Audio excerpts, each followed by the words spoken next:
an incredible setup here, incredible matchmaking, incredible storytelling. Oh, you had to come here. All these fighters that step in here are warriors, and all have my respect. And I'm into this game, yeah. We'll be into this, yeah. And we are live here in the Maverick Center here in Salt Lake City, Utah. Folks, what a night. It is going to be historic indeed for BKFC 56. Whoever's the king of violence right here, this is going to be a great fight. Harry on the top, coming forward. Right hand from my boy, double jab. Who's the king of violence? I am! Combat fighting in its purest form, bare knuckle fighting in the city of angels. 80 seconds remaining.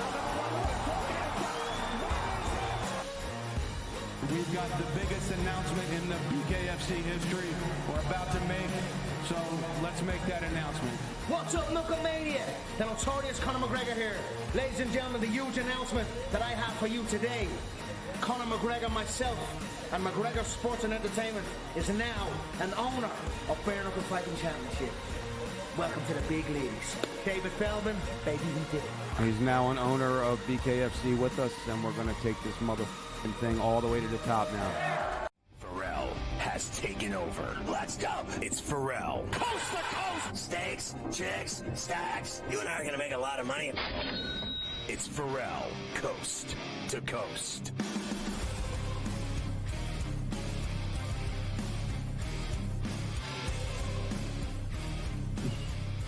All right, hour two of Coast to Coast on a Tuesday, and we go to talk to Clarence Hill Jr. from the Fort Worth Star-Telegram, covers the Cowboys, and notorious on C2C as our Cowboys insider over the years.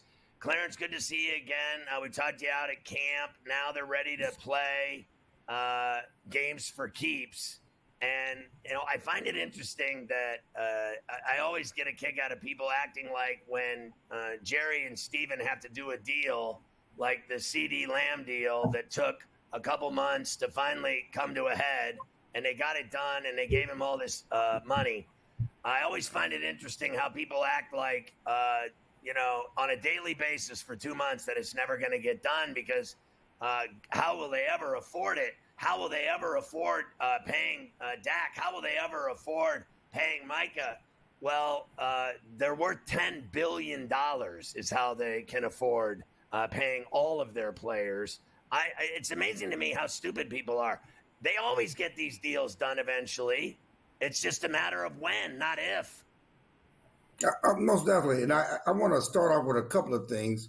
I'm no longer with the Fort Worth Star-Telegram. I'm with All City Dallas. New digital site, All City Dallas, DLLS.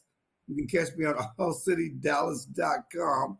I'm the Cowboys insider with All City Dallas, but I love the Fort Worth Star-Telegram. I was there for 27 years, and I just took a new venture on Monday.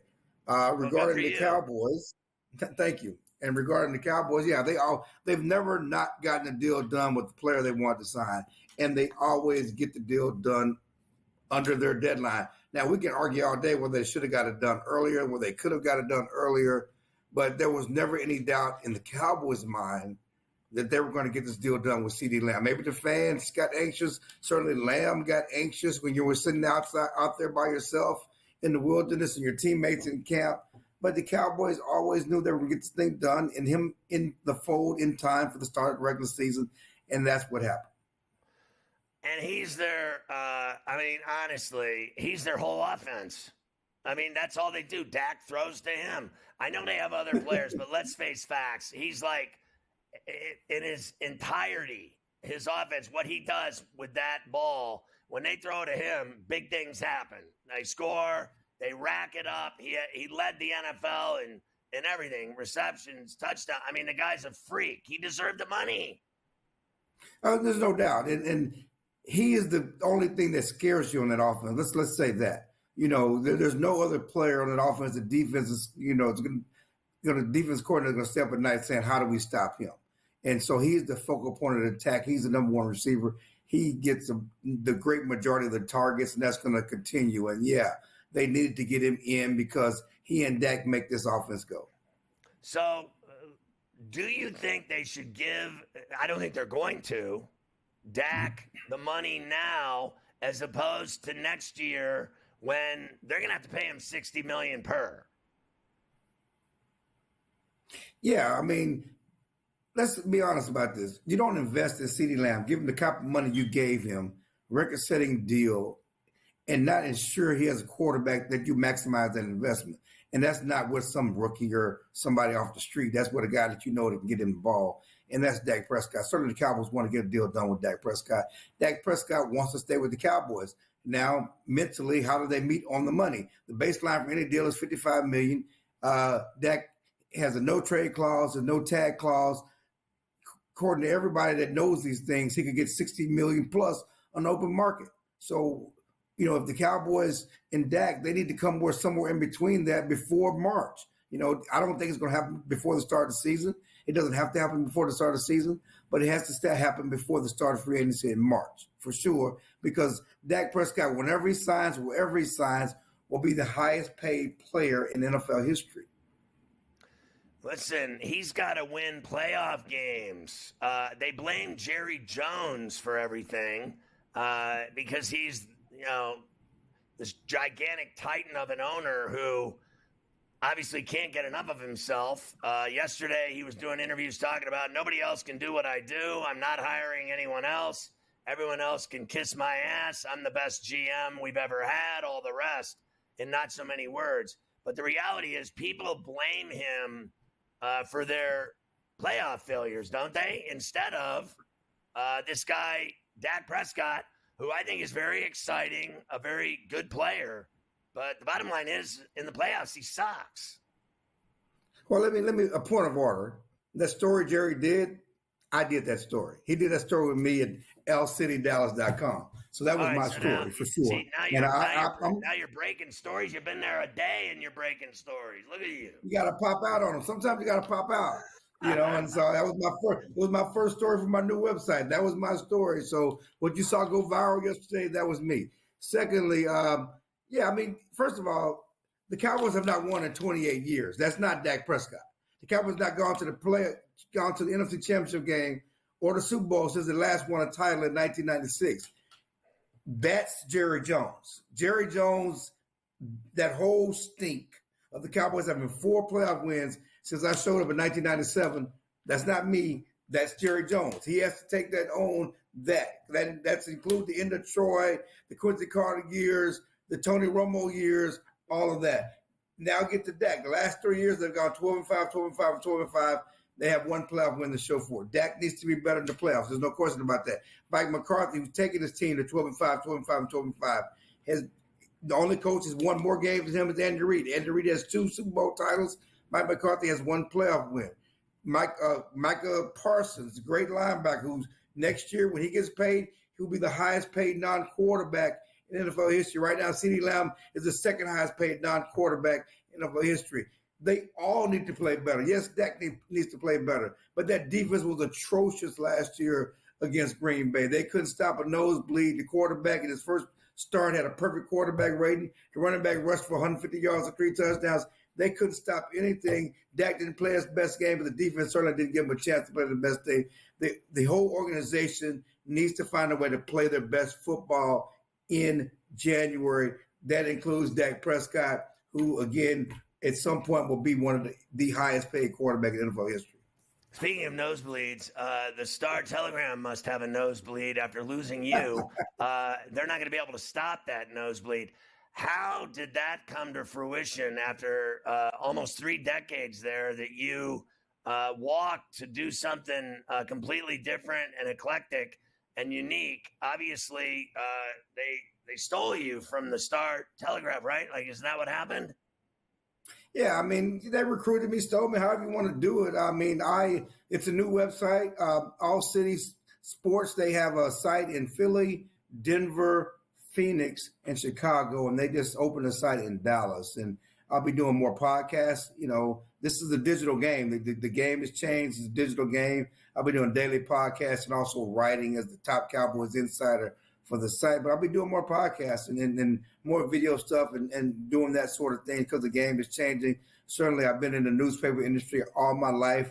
I am indebted to the Star Telegram, very loyal to them. I really felt, a lot of pride working there and certainly representing the city of Fort Worth.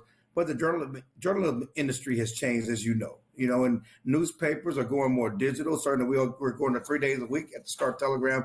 In our print product, we've lost a lot of employees. I don't know what the future holds in that space. This is a new future, new journey, new frontier. I'm still young enough to try new things, and that's what I'm doing. Well, I think it's fantastic, and I'm happy for you. I think it's great. And then you have this huge story with Jerry Jones, and everybody was talking about it. I was talking about it. I've heard this. Click on the byline. But listen, I've heard it all before from Jerry. I'm sick of listening to Jerry do every interview at every game, every presser. They don't interview anyone else. They don't even interview the players. All they do is interview Jerry Jones. I'm sick of it, so I didn't want any part of it. But if I would have known it was you, I would have dove right in, bro. You know I got you. Clarence, always good to see you, my man. Congratulations on the new gig. I'm happy for you.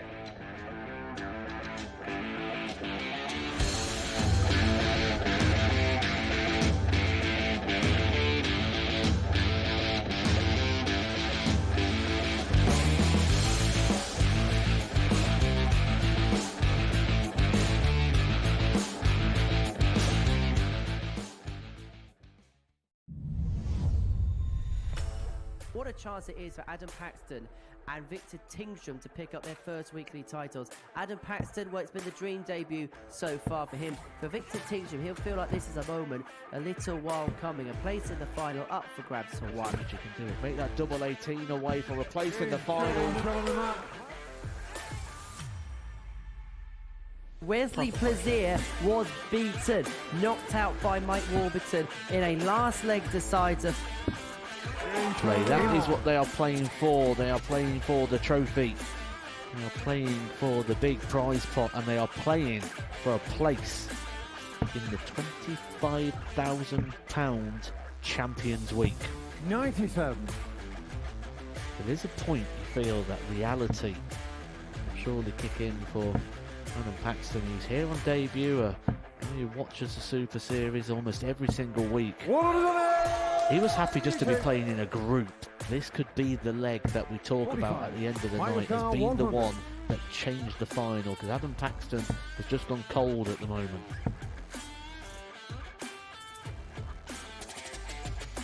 Bang on cue. He doesn't just get two, he gets the lot. Adam should take out the 16 out. If not, Mike's just behind him. Shot on the fifth leg. Can Paxton deliver one of the biggest moments of his career so far? He can. Double 12. What a moment that is from Adam Paxton. Mike Warburton was looking at 60 to win the match. 14. Paxton, here's your moment. He approaches the jockey with confidence, with time, and delivers. Adam Paxton on debut. The boy, the fanboy, comes to the Super Series and wins.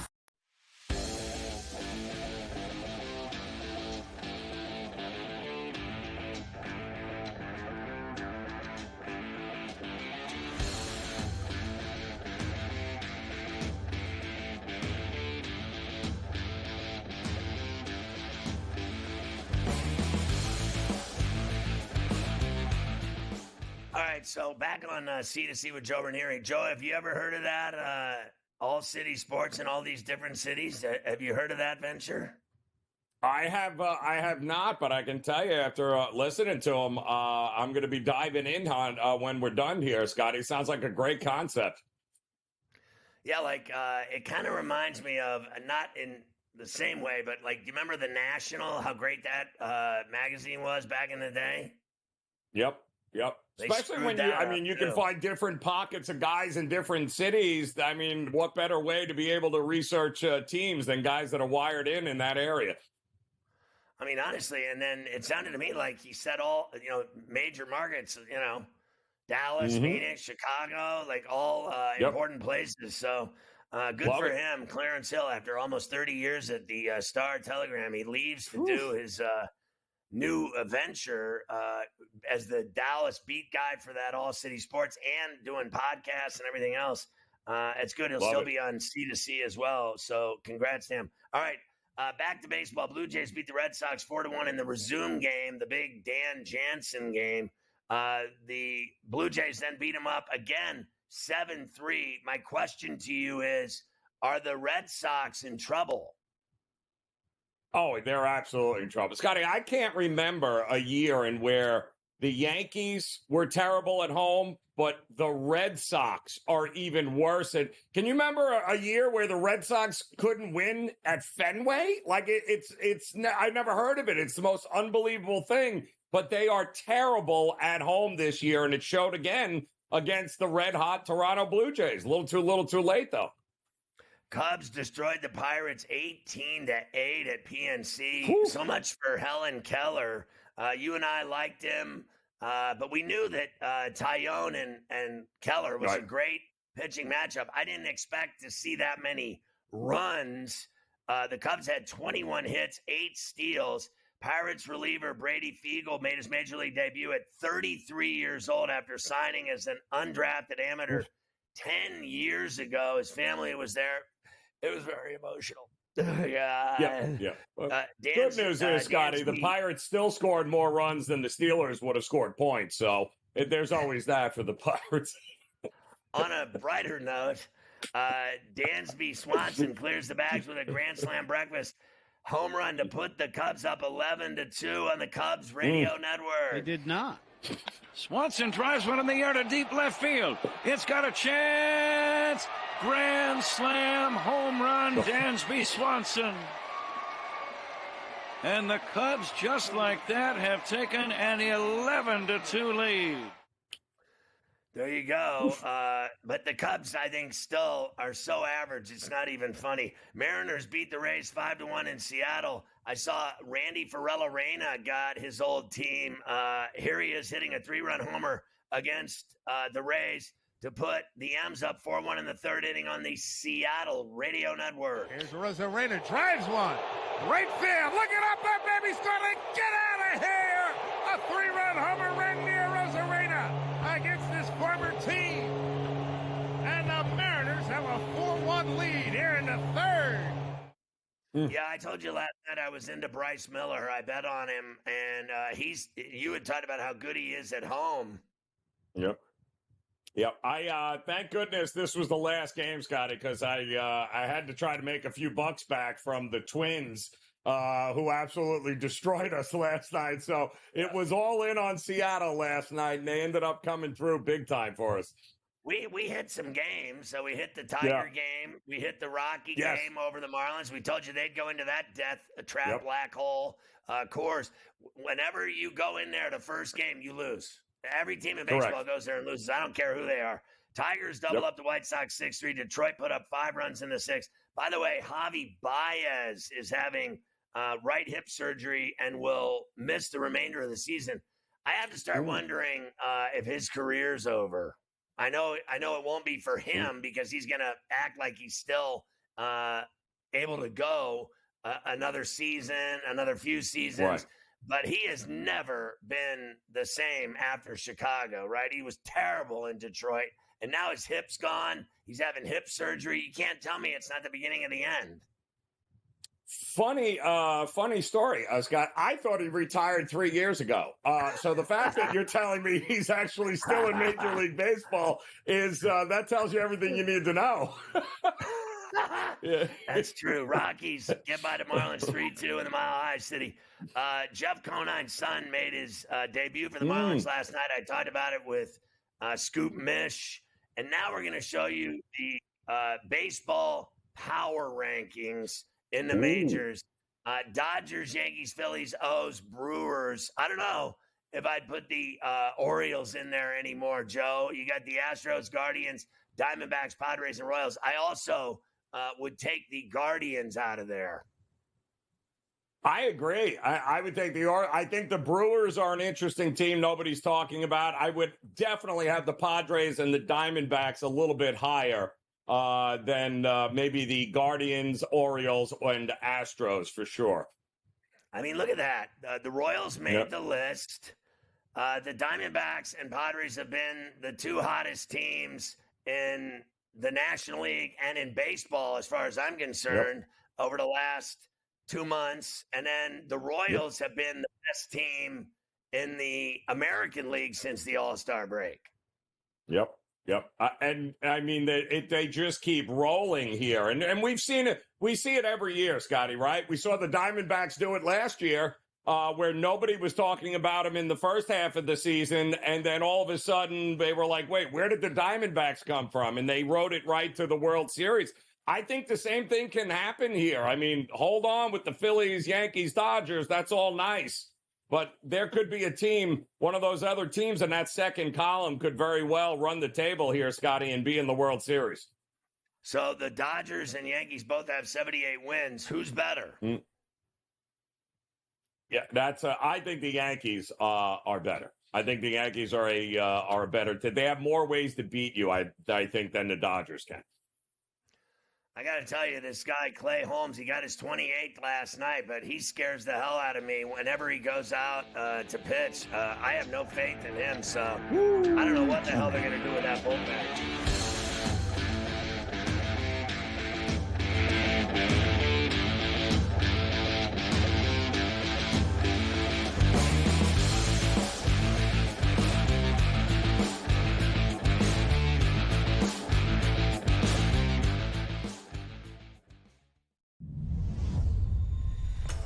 What a chance it is for Adam Paxton and Victor Tingsham to pick up their first weekly titles. Adam Paxton, well, it's been the dream debut so far for him. For Victor Tingsham, he'll feel like this is a moment a little while coming. A place in the final up for grabs for one. You can do it. Make that double 18 away for a place in the final. Wesley Plaisir was beaten, knocked out by Mike Warburton in a last leg decider. That is what they are playing for. They are playing for the trophy. They are playing for the big prize pot, and they are playing for a place in the £25,000 Champions Week. 97. There is a point you feel that reality will surely kick in for Adam Paxton. He's here on debut. He watches the Super Series almost every single week. He was happy just to be playing in a group. This could be the leg that we talk about at the end of the night as being the one that changed the final, because Adam Paxton has just gone cold at the moment.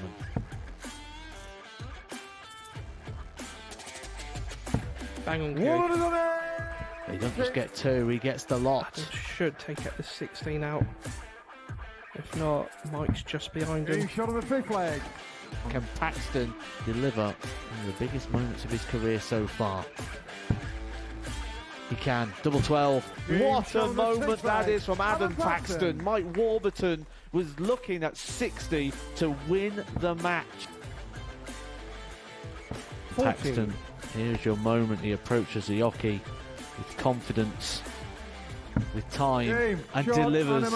Adam Paxton on debut. The boy, the fanboy, comes to the Super Series and wins.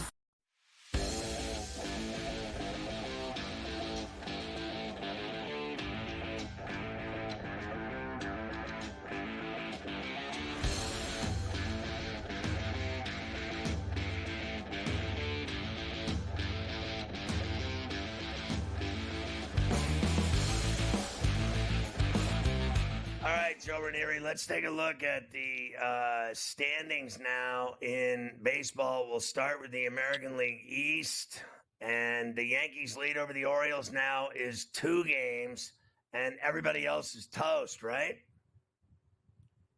Pretty much. I mean, at this point, you can stick a fork in Boston. Tampa's no good. Toronto was a little too late. It is clearly a 2-horse race in that one there, Scotty. I can't imagine, and I don't like the Orioles. I think they're a young team, and I think it's only going to get worse from here for them. So now we have the odds in the East. What are the odds that the Yankees get it done? -220. It's inevitable, isn't it, that they're going to get it done? If this guy, Judge, and Soto are in the lineup and healthy, and I'll even say without Stanton. Stanton's now back from his annual 2-month vacation that he goes on. but he's hitting home runs too. And if all three of them are in the lineup, they're winning that. They're winning that division. Without a doubt. And both guys, Scotty, ironically, right? Both of them aren't just home run. It's not like the Bash brothers. It's not like Canseco and McGuire, right? We're talking about dudes that can hit 300, 325, can hit doubles, can hit home runs. I mean, you don't even know how to pitch them. It's ridiculous how good Judge and Soto are and what kind of year they can have. There's no doubt about it. And now everybody else is doing stuff. Like, I think Labor Day's been awful this year, but he's been good lately. And Jazz Chisholm has been incredible since they got him. Huge. So that's 5 guys that are producing. And I could, they say Verdugo's got this problem, that problem, and then, he turns around and hits a home run. I mean, Rizzo's in a rehab stint. If they get that bat back, I mean, that guy, from the left side, I think this season for me is a wash for him. I don't know if he'll ever have his timing back where he was hitting home runs and mattering when he came to the plate 5 times a night. Do you think Rizzo will ever matter for them again this year? I don't think Rizzo, I don't think it was physical with Rizzo, Scotty. I think it was above the shoulders. And I think maybe the best thing to happen to him was that he got hurt and he got a little time away from the game so he could reset and recalibrate. I think he was far too much in his head. All right, let's go to the central standings and then the odds. So the standings right now, Cleveland, it's Nipsey Russell. It's down to 1 game on Kansas City, 2.5 on the Twins. And then we could show the odds for the Central. And the Guardians are somehow still favored. I'm pouncing on that Kansas City 230. I don't know how you can't, Scotty. I mean, the Guardians clearly aren't as good a hitting team as they were early on in the season. And that bullpen is getting taxed. And that starting rotation doesn't scare anybody. I'm sorry. I think they've got some problems there in Cleveland for sure. All right, let's look at the West now, the AL West. The Astros, it was 4.5. Now it's 3.5 with Seattle winning last night and the Astros losing in Philly. So I thought they were Gucci at 4.5. They're okay still here, aren't they, at 3.5? I mean, listen, it's still Houston's to lose as far as I'm concerned, but the Mariners, after firing, Scott Service there, have actually played a little bit better here. So it's not like they didn't have the talent, Scotty. We thought they would compete for the division crown. Now they're 3.5 games out, so anything is possible. All right, so let's look at the odds for the West. And look at that, minus 650. So we see what the sports books think, that it's already over. I mean, Scotty, it's, they're telling you right now, it's Houston's to lose, Scotty. That's exactly correct, and that's what the odds are telling you. But we've seen stranger things happen the final couple of weeks of the regular season. All right, let's look at the AL wild card standings now. The Orioles and Royals and Twins are the bearers. They got the tickets to the postseason. Boston's 5 out, Seattle 5.5. Too deep? Yeah, I mean, listen, Kansas City, Minnesota, and let's say the Guardians win. That's 3 teams from the Central. That bodes very well for teams like the Yankees, who would have to play one of them. And what about these odds of these wild card teams? Yeah, no. Royals to me, Scotty. All Royal money. Yeah, I'm with you there. Like, I think they're a really good team. I think they're going to find a way in. They're going to be dangerous. Yep.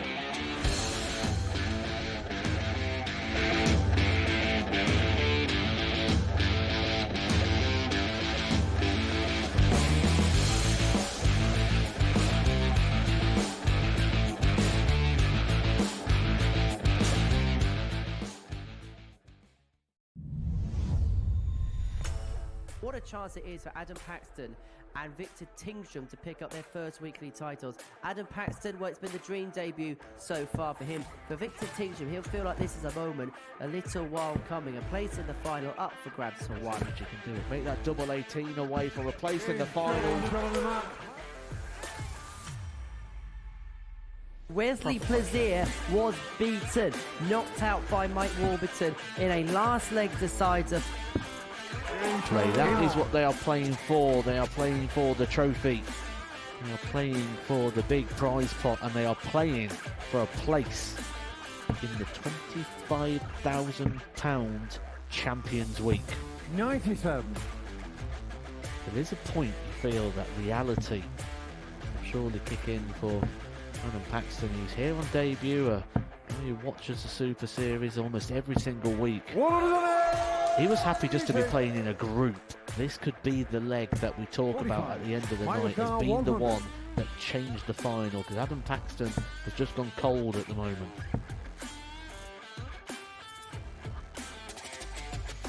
Bang on cue.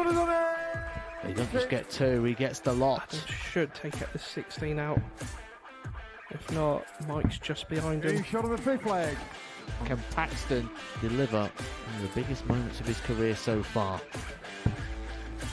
He can. Double 12. What a moment that is from Adam Paxton. Mike Warburton was looking at 60 to win the match. 14. Paxton, here's your moment. He approaches the hockey with confidence, with time, and delivers. Adam Paxton on debut. The boy, the fanboy, comes to the Super Series and wins.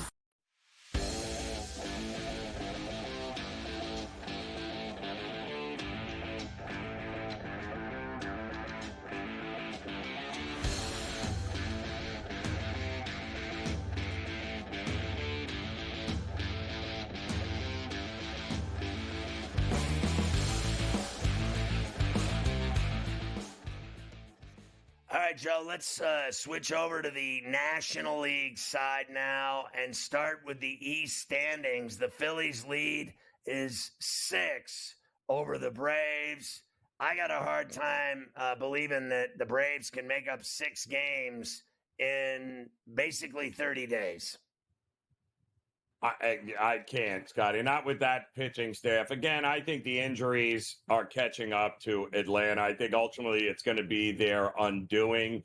I think the Mets are in a much better spot than Atlanta is at this point. So it would not shock me that this will be the first time since 2017, Scotty, if Atlanta doesn't make the postseason, this will be the first since 2017. I think that's the path we're heading. Let's look at the odds now for this East in terms of look at the price on the Phillies. It's already over. It's done. Yeah, it's done. And you can thank that first half for the Phillies, Scotty, because that's pretty much where they won it. Not what they've done after the All-Star break, that's for sure. It's what they did before the All-Star break with that easy schedule. They took advantage of everything. Now can they hold on and ride it through the postseason is the big question. All right, let's go to the NL Central standings. Obviously, this is 10 games, so there's no need to even discuss the odds. The Brewers are going to win this division, and that'll be that. Yes, absolutely. The Brewers are good to go, and they too, Scotty, I think, won it in the first half. But the thing with the Brewers is the rest of that division collapsed. The Cardinals couldn't win a game the first 2 months of the season. The Cubs, everyone thought the Cubs were going to be the team to beat. They've been an absolute disaster. And everyone expected the Pirates to be better, but they weren't going to contend for the title of that division. It's the Brewers again. They took advantage, and they're playing great baseball. All right, let's go to the NL West. And the Dodgers lead, despite how good they are, is 3 over the D-backs and 4 over their rival, the Padres. And meanwhile, you already know what the Diamondbacks do to them when they play them, but I think they only play them 4 more times, right? I think that's it. But again, it's going to be a race to the finish. This was a Dodger team, Scotty. Remember their win total was like 104, 105. Everyone thought the Dodgers were going to just run away with this. They're not running away with anything. And, a lot of experience on this Diamondbacks team now, Scotty, having been there just a year ago. I wouldn't count them out at all. Let's see what the odds are to win the West. They have the Dodgers at minus 800. Yeah, that's a little aggressive. I mean, can you see a situation in which the Diamondbacks overtake them down 3.5 games? I can. Might be worth a little sprinkle there, Scotty, at what, 10-1, 11-1? No problem with that. Both of those teams, I think, are worth some shekels. Yep, absolutely. And especially the Padres, too, if they can get their act together, and they've got reinforcements coming. So, yeah, I think minus 800 is a little bit aggressive there to think that the Dodgers are just going to run away with the West. All right, let's look at the wild card standings now. It's the D-backs, Padres, and Braves. The Mets are not finished. Would you say the Giants and Cubs are? Yes, I think the Giants and the Cubs are done. I think it's the Mets and the Braves is going to be there for that final spot. And my money's on the Mets to get it done, Scotty. I think the Braves are just too many injuries, and I don't think they're going to be able to overcome it down the stretch. So my money would be on the Mets, which is probably a halfway decent price right now to make the playoffs. Let's look at the odds to make the playoffs, these teams. Look at the Mets at plus 340. Yep. That's that would be my bet, Scotty. I think the Mets have minus 580 for Atlanta. No, absolutely not. I think the Mets are very well worth a stab, especially, and the Mets have a great game coming up, a great series happening this week again. They've been playing great on the road. Who's hitting better than the Mets? I got no problem taking that bet. So I want to know, I want to look this up at the very least. I see where the Mets are. I want to see their schedule. So they go, they're tonight in Arizona against the D-backs, and it's 3 games in the desert against the Snakes, which is not going to be fun at all with the way that team is hitting and the way that team, Arizona, is winning. But then they go to the White Sox to end August. They get into September with one more with Chicago on the south side. Those games are in Chicago. But then they come home on Labor Day. They have Boston at home at City, and then Tuesday and Wednesday as well, and then 3 more with the Reds before they go to Toronto for 3, and then Philly for 3 before coming back to City. Not to go too far ahead, but it's the Nationals after that, and then the Phillies again. And the Phillies again is at City Field. So they have a lot of big games coming up and a lot of big games at City Field in Queens. I correct, and I think the second to last series, it's a 4-gamer against Atlanta. So, lot to be determined here, but a lot of very winnable games, Scotty, as you pointed out. White Sox, Boston, Cincinnati, Toronto. A lot of those games are very winnable for the Mets. Yeah, but at the end, those last 6 games, they're going to have to earn it. Atlanta and at Milwaukee could be the kiss of death for them. Or it could be what they win it with right there. Because I think ultimately that's what it's going to come down, barring any sort of crazy collapse by Atlanta. I think that's exactly what Major League Baseball wanted, Scotty. The final week and a half of the season to matter like it's going to matter for the Mets and Braves. There's no doubt about it. So we also have the best baseball teams against on the money line, best money line teams this season, and the worst. The best, you see Brewers, D-backs, Guards, Padres, Royals, and the worst, Braves, Marlins, Rangers, White Sox. Imagine that. The Rangers, the World Series chumps, have been one of the worst teams on the money line all season. I'm a little shocked the White Sox at 31-100 are on that list, Scotty. I really, I thought for sure they'd be a better investment there. But every one of those teams on the left, Brewers, Diamondbacks, Guardians, Padres, Royals, they all started bad, had no expectations, and look at where they are, all close to mid-70s and 80 wins on the season. That's no shock right there that they're the best money line teams in baseball right now. All right, let's look at the best over-under teams. Ooh. The best over teams, D-backs, O's, Marlins, Yanks, Red Sox, Brew Crew. And the best under teams, Braves, Astros, Rays, A's, Cubs. And there's those Rangers again. What do you think of the teams that score the most runs? Yeah, the Diamondbacks, Scotty, are averaging this year close to 6 runs a game. That and the Yankees are right up there with the most the average runs per game. All of those teams mash the ball, except for the Marlins, who generally give up a whole lot of those runs there. But otherwise, any one of those teams, Scotty, is a great bet for an over on any given night.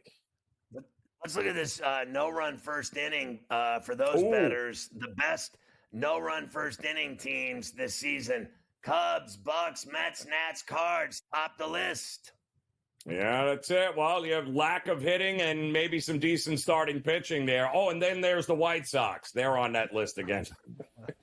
They just don't score runs at all to begin with. It's just it's terrible.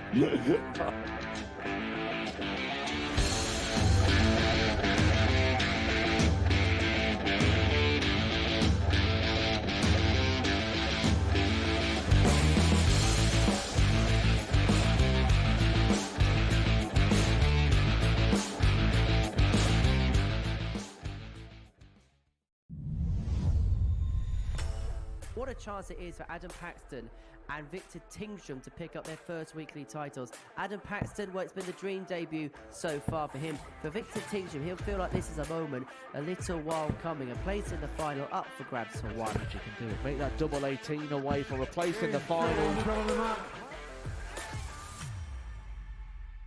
Wesley Plaisir was beaten, knocked out by Mike Warburton in a last leg decider. Play. That is what they are playing for. They are playing for the trophy. They are playing for the big prize pot, and they are playing for a place in the £25,000 Champions Week. 97. There is a point you feel that reality will surely kick in for Adam Paxton. He's here on debut. He watches the Super Series almost every single week. He was happy just to be playing in a group. This could be the leg that we talk about at the end of the night as being the one that changed the final, because Adam Paxton has just gone cold at the moment.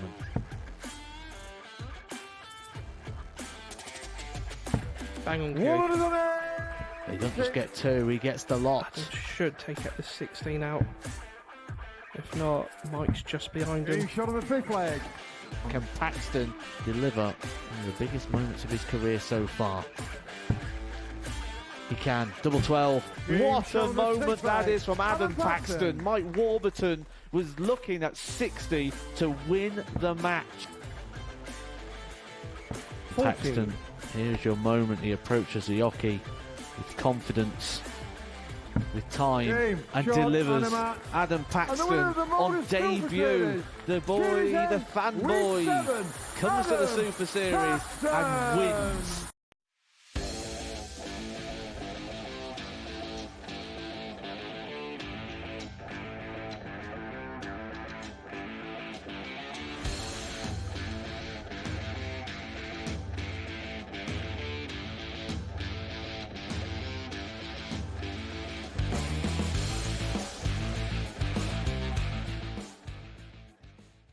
Let's look at tonight's slate of games in Major League Baseball, Joe, and we'll hit all of them. We'll start with the Dodgers and Kansas City. Does that make sense? I think that makes no sense to me. That's not the game. Oh, it's the Angels in Detroit is what I'm starting with here. So the Angels are at Comerica against Detroit. And it's Cueto and Herter, the pitchers. I'm seeing that minus $1.62 for Detroit on the money line. You see the run line, 9.5 is the total. Cueto against Herter. Yeah, to me, this is just another one of those. How in the world can you put money on Johnny, 65-year-old Johnny Cueto right now, who wasn't bad for about 2 innings in his first start there, Scotty, for the Angels last time. But I like Detroit in this spot. I wouldn't mind. I mean, they're 11 of 14 now, Scotty. They've won 11 of their last 14. I got no problem laying the 1.5 here with Detroit tonight. All right, let's go to the Cubs and Pirates at PNC. Ooh. U.S. Steel against Jared Jones. You see the prices there. I'm seeing the Pirates at even money. I'm seeing the Cubs at minus $1.20. It seems like around minus $1.35 there. I can't even read it. I'm not even going to try. It's like a mile from me.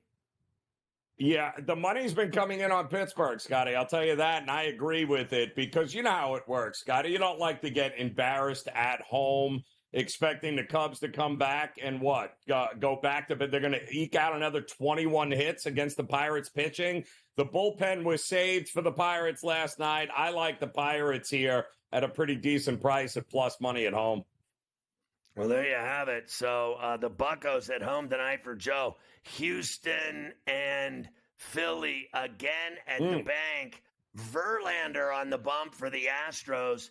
Nola for the Phillies at home. Phillies minus $1.40. Houston at plus $1.18 on the money line. You can go Philly on the run line and get $1.43, or you can get the 1.5 at minus $1.70, which is too juicy for me. 9 is the total. Yeah, it was 8.5, Scotty, and I took it over at that point this morning, and I still like it over at 9. Another hot, humid night at Citizens Bank here, and I had mentioned it earlier. That game last night, both of these teams, by the way, haven't had a day off in weeks. And the bullpen, both bullpens had they sent out 9 different relievers combined to pitch in that game last night. The Astros coming off the Sunday night game to begin with. This feels like if Nola and Verlander can't go 7-8 innings, those bullpens are going to get involved, Scotty, and I think the runs are coming tonight. So you don't trust Verlander tonight, it sounds like. No, and I don't trust the bullpens, and I wouldn't trust Verlander to go 7-8 innings. I think runs are coming. I would lean Houston to win this game to bounce back, but I think the over 9 is probably the better play. All right, let's go to Kansas City at Cleveland. They swept a doubleheader, as we talked about earlier on the show. Here they go again. Lorenzen against Williams. And the price is Cleveland still favored, minus $1.65. Kansas City's plus $1.40. If you want to get the Royals on the run line at plus the 1.5, it's minus $1.45. Cleveland is on the run line getting $1.22. 9 is the total.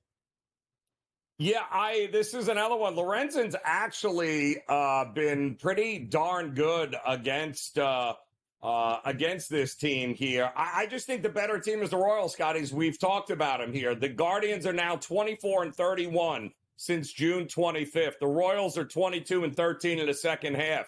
Gavin Williams, 0-4 with nearly a 9 ERA at home this season, coming off of 2 terrible bad road starts. Lorenzen has 4 starts under his belt here for Kansas City, under a 2 ERA. Give me the better team at a good price, Scotty. I'll take KC to keep rolling.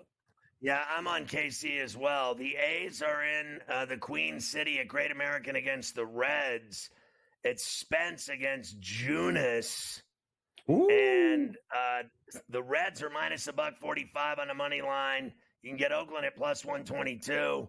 If you're laying the 1.5, it's plus $1.35 for the Reds. 10 is the number now. Yeah, whatever it is, whoever wins this game, I'm just going to look at Ellie De La Cruz to go over 1.5 total bases. I'm also going to pick him to steal a base here, over a half a base stealing. I love this matchup for him. The guy has been an ATM machine, Scotty, for his game props. There is no reason to fade him against this staff right now. But I do think it would be dog or pass for me here with Oakland in this one. So the Yankees are in D.C. again against the Nats, and it's Garrett Cole, who's looked really sharp lately, against Patrick Corbin, who's been a flat-out disaster at 3-12. The Yankees are heavy at minus 260. On the run line, you still got to lay $1.65. 9 is the total. I bet the Yankees on the run line this morning, and I got a better price than that. I went to the alternate run line and laid 2.5, Scotty. So I got plus money on it because I think it's going to be an absolute bloodbath. Patrick Corbin has won 2 of his last 3 starts, though, so don't be fooled. But those were against the Angels and the Rockies at home. This is a different animal, and I think this game is going to be long, but over by the time we get to the 5th inning. But lay as many as you want. I think the Yankees in a rout here tonight. The slumping Red Sox have the Jays at Fenway again. Rodriguez against Criswell. Toronto, it's still a dog at plus 118. Boston's minus 140. 9.5 is the total. Again, I'm taking the better team, playing better. Red Sox can't win at home. The Blue Jays can't lose. Give me the Blue Jays. When we come back, we'll hit the rest of these games, and then we're going to get into college football, Skinny, all the big games that are coming up this week. It's all happening with Joe Ranieri on C2C. Boom.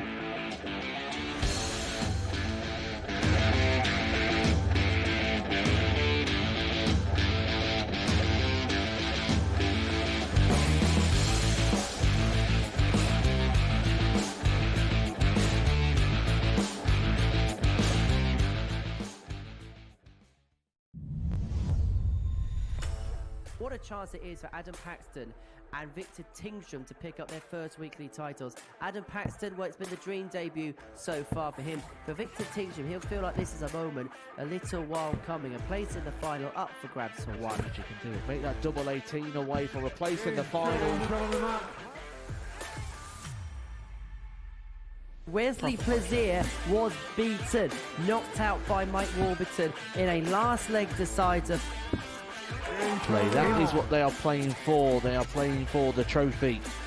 They are playing for the big prize pot, and they are playing for a place in the £25,000 Champions Week. 97. There is a point you feel that reality will surely kick in for Adam Paxton. He's here on debut.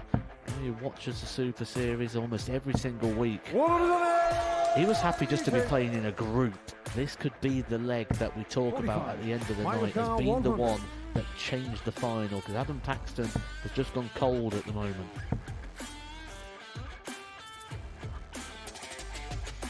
Bang on cue. He doesn't just get 2, he gets the lot. Adam should take out the 16 out. If not, Mike's just behind him. Shot on the 5th leg.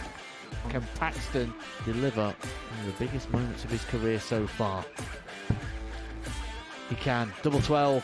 What a moment that is from Adam Paxton. Mike Warburton was looking at 60 to win the match. 14. Paxton, here's your moment. He approaches the hockey with confidence, with time, and delivers. Adam Paxton on debut. The boy, the fanboy, comes to the Super Series and wins.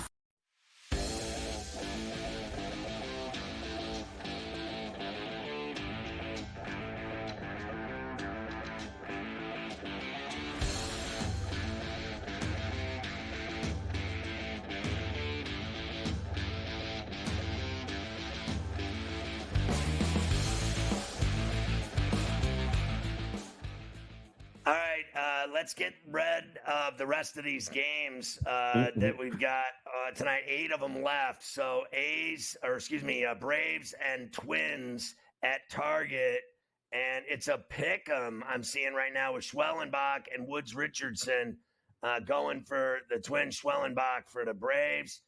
Straight pick 'em. 8 is the total, and you saw the Braves kick their ass last night and Bailey Ober.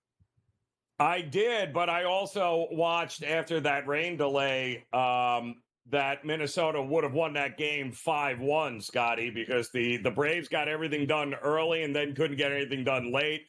I do think with that kind of beat down last night, I do like the Twins to be able to bounce back here. But more importantly, I think the runs are coming, Scotty. I think an over is not a bad look in this game between these two teams.